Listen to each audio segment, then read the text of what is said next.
அஸ்ஸலாமு அலைக்கும் வரஹ்மத்துல்லாஹி வபரகாத்துஹு. அன்புக்குரியவர்களே, தற்பொழுது நான் உங்களுக்கு காட்டுகின்ற இந்த பக்கெட்டில் இருக்கிறது சோளக பொரி. பாருங்கள், சோளக பொரி. சோளகத்தை பொரித்து வச்சிருக்காங்க. அதே தின்றதுக்கு உண்மையில் இது வயசு பண்ணாக்களும் தின்னலாம். இந்த அழகான இது என்ன பிரயாணம் எங்கே போகிற டைமில் வயசு பண்ணா கொண்டு வாங்கி தர சொல்லுவாங்க. இதில் விலை 100 ரூபா. ஏன் இதை நான் எடுத்திருக்கேன்னு சொன்னது, என்ன தலையங்கத்தில் எடுத்திருக்கேன்னு சொன்னால், இதை பாருங்கள், நம்மளோட பகுதியில் இருக்கின்ற பெண்கள் அல்லது வயதுவனாக்கள் கை நீட்டி என்ன மனுஷன்கிட்ட இன்னும் தாங்கன்னு கேட்டுக்கிட்டு அதை ஒரு வகை சில பிச்சை எடுக்காங்கன்னு சொல்லலாம். அது அவங்களோட தொழிலாக போயிடுது. ஒவ்வொரு நாளும் காலையான உடனே நினைவாங்கன்னா அந்த அவங்களோட ஊர்லேருந்து புறப்பட்டு வருவாங்க. பஸ்ஸில் வந்து ஒரு 7-8 பேர் பொம்பளை கதைச்சு போவாங்க, நட்டப்பாங்க, நடப்பேன் நடந்து ஓவர் விட்டு கை நீட்டுற அவங்க கொடுக்கத்தை எடுத்துக்கிட்டு லாத்துற. வெள்ளிக்கிழமை வந்து நினைவாங்கன்னா பள்ளி வகையிலுக்கு வந்துடுவாங்க. வந்து அதில் முஸ்லீம்கள் வராங்க, முஸ்லீம் எல்லாரும் வராங்க. இல்லை அது வாங்குற பக்கம் இருக்கட்டும், நான் சொல்ல வரேன். இதை வச்சு நாம் ஒரு தொழில் செய்யலாம் இல்லையா? வச்சு பாருங்க. அப்போ இப்போ இந்த சோளம் மாதிரி இப்படி ஒரு பக்கெட்டை செஞ்சு நம்ம வச்சோம்டா நமக்கு 100 ரூபா அடுத்த ஒரு 20-30 ரூபா காசு கிடைக்குது நம்ம கையில். அப்படி செய்யலாம்.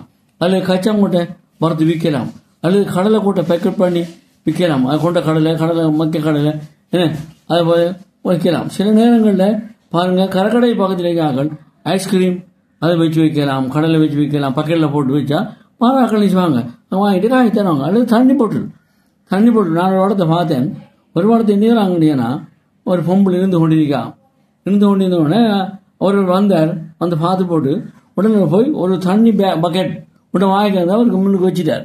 அவருக்கு முன்னுக்கு வச்சு போட்டு இன்னும் கொஞ்சம் சாமானியம் வாங்கிட்டு வந்து வச்ச உடனே ஆக்கள் வந்து வச்சு போட்டு அவர் போகிறார். ஒரு போட்டோன்னு வெளியே வைக்கார், என்னுடைய சாமானிக்கு எடுங்கண்டோடு அவருக்கு தெரியா.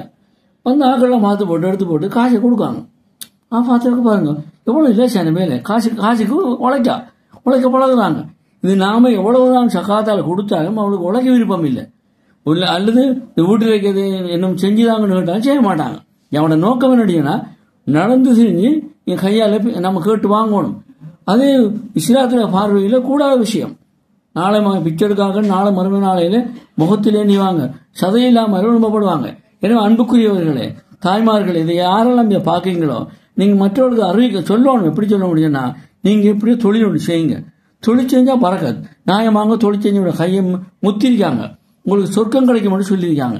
அதுக்கு என்ன செய்யணும், நாம ஏதோ ஒரு வேலை ஒரு தொழில் செய்யலாம். சின்ன ஒரு தொழில் என்ன நாம செய்யலாம். அல்லது வீட்டை ஒரு ஸ்வீட்டை செஞ்சு கடைக்கு முன்னுக்கு விற்கலாம். அது நம்ம ஹராம் இல்லை, ஹலாலான தொழில். ஏதோ ஒன்று நம்ம தொழில் செய்யணும். நம்மளை கையால் செஞ்சு தொழில் செஞ்ச மட்டும் சொன்னால் அதில் பறக்கத்திருக்கி. எனவே இதை நீங்கள் கை நீட்டாமல் ரோட்டு வாழை தெரியாமல் கொமரை கூட்டி மக்களையும் கூட்டி தெரியாமல் ஒரு இடத்த குந்தி நாம நீங்கள் ஒரு தொழிலாக செஞ்சீங்கன்னு சொன்னால் உங்களுக்கு வாழ்க்கையில் பறக்கத்து வரும். அல்லாஹ்வை நம்புங்க. முதலாவது அல்லாஹ்வை நம்பி வேலையை முக்காட்டை போட்டு அழகான முறையில் இருந்து நீங்கள் உங்கள் வீட்டுக்கு முன்னுக்கோ அல்லது இடத்துல இருந்து இந்த வியாபாரத்தை பண்ணினீங்கன்னு சொன்னால் உங்களுக்கு அல்லாஹ் ரஹ்மத். உங்களுக்கு இந்த கேட்டவங்க எல்லாரும் இதை பற்றி ஒரு உணர்ச்சியை பெற்று உதவி செய்ய பாருங்கள். அஸ்ஸலாமு அலைக்கும் வரஹ்மத்துல்லாஹி வபரகாத்துஹு.